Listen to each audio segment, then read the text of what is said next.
Hello everyone, it's Orsi from Women as Entrepreneurs, and I'm very pleased to be able to present Nikki Durkin with us today. Thank you, Nikki. Congratulations for being in the 100 most influential people in Sydney. So, thank you. I'm wondering if you can just tell us a little bit of background on how you started to leap into entrepreneurship and how everything started. Yeah, so I guess I've always been entrepreneurial from quite a young age. So I remember once when I was like 8 years old, I really wanted a horse, and I nagged my parents for a horse, and they wouldn't budge. And then so I went and did all this research and rode my bike down to the local co-op and kind of researched hay prices and everything, and presented them with this kind of like, it was pretty much like a business plan for getting a horse, and it had like the startup costs and the operational costs and the time and cost benefit analysis and all these contingencies and risks, like what if the horse died and how would we handle, like everything in there. And then I had to present it to my parents, and then I eventually got my beautiful horse Mr. French. But I think that was kind of like how my parents raised me, was, you know, if you want something you got to kind of go for it. So I used to always like sew and paint and do all this kind of creative stuff and sell it to all my friends at boarding school.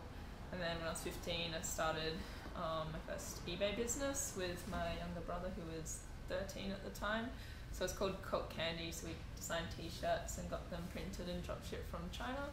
And so I ran that with my brother for about a year, and then a year afterwards he left, and I kept it going, and by the end of it I was selling like hundreds of shirts a month and making a lot of money for a schoolgirl. And that's kind of when I really got excited about it, entrepreneurship, and it kind of just became this outlet for my creativity. And I had a few other businesses after that kind of failed, and then I started 99 Dresses the day I finished high school, and here I am. So you've always been this way, and you got support, or was it like that you saw it in your parents, or? Oh, like my parents are very kind of supportive and kind of, I guess, really encourage that. Yeah, like they're very financially savvy, and you know, they run a small business themselves as well. But yeah, I think I kind of possibly have the traits, but they're incredible. Like, they're like my number one fans. So of course, supported it. It's very supportive of the whole thing. So yeah, that was really good. I'm lucky for that. You just got back from the United States, and yes. You're going back for 3 months. Yeah. Can you just tell us a little bit about your plans? Yes. So what's waiting for you there? Yeah. So 99 Dresses just got accepted into a thing called Combinator, which is basically the most prestigious startup accelerator in the world. So yeah, so me and my co-founder are going over there for 3 months to kind of work on 99 Dresses. We're launching it in the US, and then and then we'll be back in Australia for a bit, and we might try and sort out some more longer term visas and head over there again. So yeah. I actually read that you're kind of high risk that you're gonna stay in the United States, because it's just amazing opportunities for you. So is there, what would make you come back? And well, like, I don't know, like, are you planning on coming back, or? Yeah, I mean, it depends. I mean, it's whatever the business needs. So if we need to be over in the US, then, you know, I'll figure out how to kind of be over in the US, and yeah, but eventually I'll probably end up coming back to Australia, because all my family's here and my friends, and Australia, and it's Australia, best place. and it's cool. Yeah, so I don't know, like, I do whatever 99 Dresses needs, and then after that, you know, once we sell it or move on or whatever, then I'll probably head back to Australia, at least for a while. Can you just tell us what a typical day for you looks like, or what it looked like in the past 1-2 years? Okay, well, kind of typical day. I don't think there's not really a very typical day, but like, for instance, you know, a today, as an entrepreneur, yeah, what it's like okay, for so her usually, okay, so maybe like get up in the morning, like today we might do a brainstorm session in the morning with Pete, who's my tech co-founder, and we'll talk about what features would building into the product. I might do a bit of product design, emails, just kind of pulling different parts of the business. So it sounds like real work.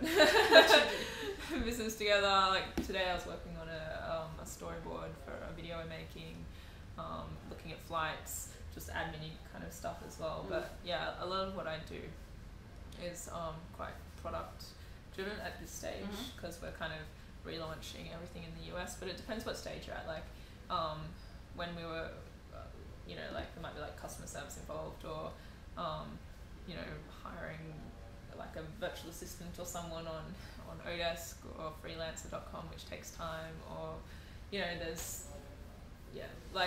it's completely different all the time. Right. And then at night I might like go to dinner with a friend or work late, or so you do have some social life. I definitely have some social life. I didn't for a while, a long time, like quite a few months.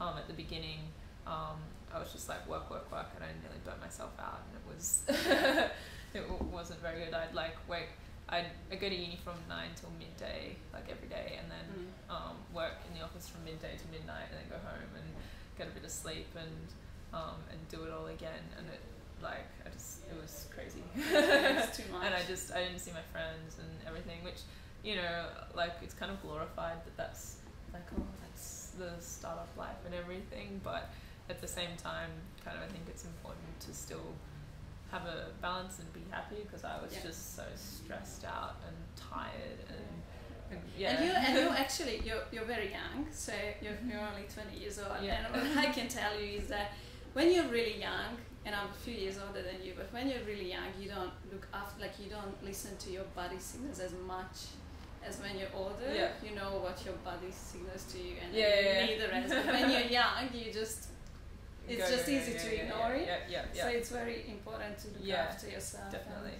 It's kind of advice to all the young women entrepreneurs. Yeah, definitely. Okay.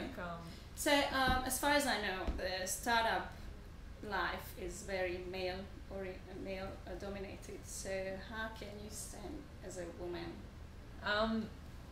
Well, I think stand a chance. I think it's there's a lot of people who debate this and why are there not so many women in tech, and is it because of our selection processes, or whose fault is it? Blame. But actually, it's kind of for me personally in this position, it's a really good thing, because it means you don't have very much competition if you're working on a women's idea.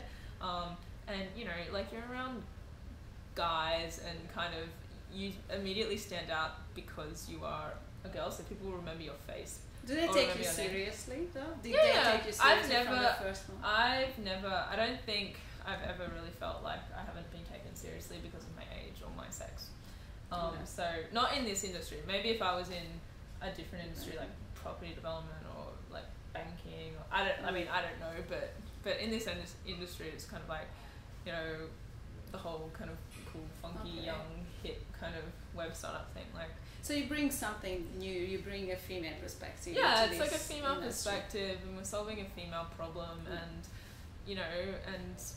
like I always say to other women, there's so much opportunity out there for females, because who want to get into the scene, because the average startup founder is techie and male. It means they're solving problems that appeal to techie male geeks or whatever. And you are not a technical. I'm not technical. No, I'm not. So I'm trying to learn a bit about it, because it's always good to have an overview. So I take some classes in uni on programming and do a bit of programming, but I don't code anything on the ladder or anything. So what is that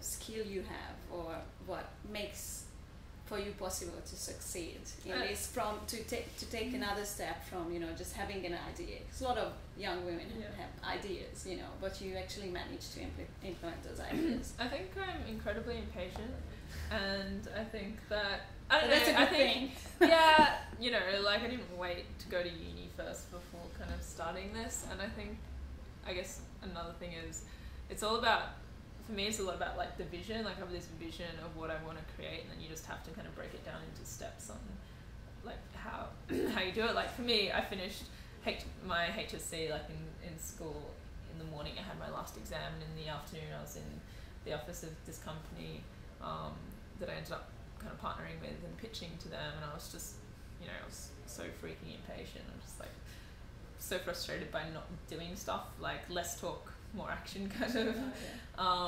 So yeah, I don't know, I like to do stuff and just give it a go, and if it works just out, go for yeah, it. just do it. Like, it's the best advice, because like, what's the worst that can happen is you fail, and then you kind of learn stuff. Like 99 Dresses could still fail completely, fall flat on its face, you know, and yeah, but like in the end, I've still kind of I've gained heaps. I've gained like a really good network. I've gained great friends in this community. I've gained heaps of experience and learning, and I've also got like a public profile in the media and stuff. And so, you know, yeah, that leads to my next question, is that why do you need to attend uni? Why do you feel, because you started uni recently and you're already an accomplished so this is the thing, I'm not accomplished. I'm still just at the beginning. Like, everyone was like, oh, you're so successful and stuff. It's like, no, I've got a long way to go. But so what does uni help you well, so I do a Bachelor of Business at UTS, and UTS is like fantastic to me. Like, they're very flexible. My scholarship is very accommodating for kind of my needs from a business perspective, because they kind of setting an example or whatever for their other students, and they've also got like great networks and everything, so tapping into that uni network is really good, and also just like, I think that the basic subjects are actually quite useful. Like, it's good to have an overview of how accounting works, and like, you know, the finance and all that kind of stuff. So they're kind of, you know, if left to my own devices, I wouldn't ordinarily study them. Like my mum helps me out, like she does all the accounting and stuff, so I don't actually have to touch that, but it's good to know kind of how it's done, basically. So yeah, like, I think there's really good skills, and I'm also doing like programming subjects at the moment, and you know, and it's counting towards getting my scholarship, which is really good. So that's a really good skill to have. So I don't know, like, I think yeah, like, I think it's definitely got its advantages. So the trip to the United States, will it yeah, I'll probably have to take well, because we got in, like, because we're in Y Combinator, we're gonna have to at least take a year off. Well, I am gonna have to take a year off my uni. Okay. You can start a uni in the US. No. No, I want to take some time to just focus on 99 Dresses, because we're probably going to be in and out of the States trying to sort stuff out anyway, so yeah. Okay. So I don't really know what's happening there. Well, it's just something you look forward to. Yeah, I'll figure it out. You figure it out, yeah. I'm very curious what you would say, what it means to you to be a woman as an entrepreneur. Have you thought about it? That you are in fact a woman entrepreneur. Yeah, I don't know. Like, I haven't really thought about it too much. I'm surrounded by males all the time. A lot of my friends are male, and a lot of the community around here is male. And but I definitely think that, like, from a kind of noteworthy point of view, you're an advantage if you're female, because you're kind of like an anomaly, and I'm lucky that I'm like young and female, because that's a double anomaly. So, you know, if I'm going to be very kind of candid about the whole thing. So you're all using it for your advantage now. Yeah. I don't think it's a disadvantage. Like, it's a massive. I think it's a massive advantage compared to being, just like, there's nothing wrong with being male, but like, compared to being male, like, I think it's a huge advantage. So yeah. Okay. Oh. So what's next for you? So we're relaunching kind of 99 Dresses in the US, with a different model, different product. So that's going to be super exciting, and then we're going to grow it and see what happens. Yeah. Thank you so much, Nikki. No worries. Thank you. Thanks for having me. It was a pleasure to meet you, and I wish you Merry Christmas and happy. Just take a rest. Yeah. Have some time for yourself. Family time. Yeah. And I wish that all your dreams come true next year. Oh, thanks. And see you next year. Yes, definitely. Thank you. Thanks. You watched womenasentrepreneurs.com.au with Orsi and Nikki. Bye.